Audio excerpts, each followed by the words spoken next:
இதுல வந்து ஒரு மிக முக்கியமான விஷயம் என்னன்னு சொன்னா, இந்த லேர்னிங் அப்படின்னு எடுத்துக்கும் போது ஹோம் அசைன்மெண்ட் அப்படின்ற ஒரு விஷயம். அது ஹோம் அசைன்மெண்ட்டா இல்லைன்னா அது வந்து ரூம் அசைன்மெண்ட்டா, நீ எங்க இருக்கிறீங்களோ அந்த அசைன்மெண்ட். ஸோ அந்த அசைன்மெண்ட் அப்படின்ற அந்த விஷயம் வந்து நம்ம செய்யணும். ஏன் அப்படின்னா லேர்னிங்ல வந்து நிறைய ஸ்டெப்ஸ் இருக்கு. அது வந்து அதை சொல்லி கொடுக்கறதுக்கு நான் வந்து இங்க வரல.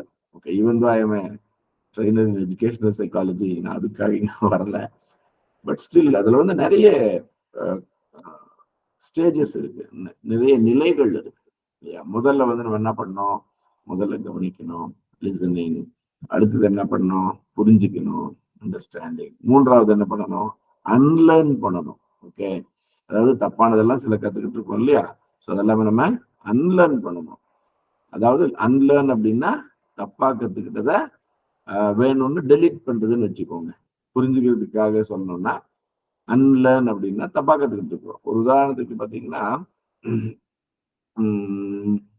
ஓகே, ஃபர்னிச்சர் அப்படின்னு ஒரு வார்த்தை இருக்கு இங்கிலீஷ்ல. ஓகே, அதுக்கு FUR NITURE ஃபர்னிச்சர் அப்படின்ற அந்த வார்த்தைக்கு பார்த்தீங்கன்னு சொன்னா ப்ளூரல் என்னன்னா ஃபர்னிச்சர்ஸ் அப்படின்னு நம்ம கத்துக்கிட்டு இருக்கோம். அது தப்பான ஒரு கற்றல். ஏன்னா இங்கிலீஷ் லாங்குவேஜ்ல ஃபர்னிச்சர் அப்படின்ற அந்த ஆங்கில வார்த்தைக்கு ப்ளூரலும் ஃபர்னிச்சர் தான் அப்படின்னு இப்ப நான் சொன்னதுக்கு அப்புறம் நிறைய பேருக்கு தெரியுதுன்னா, நீங்க அன்லேர்ன் பண்ணணும். என்ன அன்லேர்ன் பண்ணணும், அந்த ஃபர்னிச்சருக்கு ஃபர்னிச்சர்ஸ் ப்ளூரல் அப்படின்றது அன்லேர்ன் பண்ணிடணும். இல்லைன்னா நீங்க என்ன பண்ணுவீங்க, எல்லா இடத்துலயும் ஃபர்னிச்சரும் யூஸ் பண்ணுவீங்க, ஃபர்னிச்சர்ஸும் யூஸ் பண்ணுவீங்க. இப்போ பார்க்குறவங்க சிரிப்பாங்க. அப்போ லேர்னிங்ல மூன்றாவது நிலை வந்து அன்லேர்ன் பண்றது. அதுக்கு அடுத்தது என்ன பண்ணணும், ரொம்ப ரொம்ப இம்பார்ட்டன்டானது வந்து ப்ராக்டிஸ் பண்ணணும்.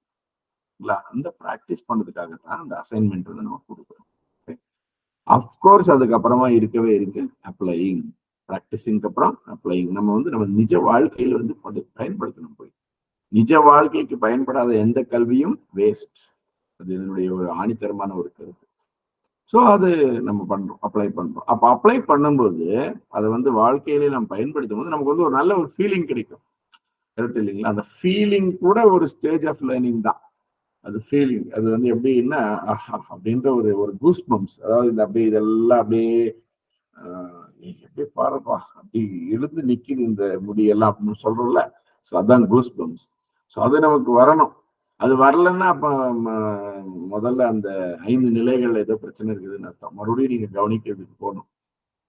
ஓகே, அதற்கு பிறகு தான் வந்து லேர்னிங் அப்படின்றது வருது, 7வது இடத்துல வருது.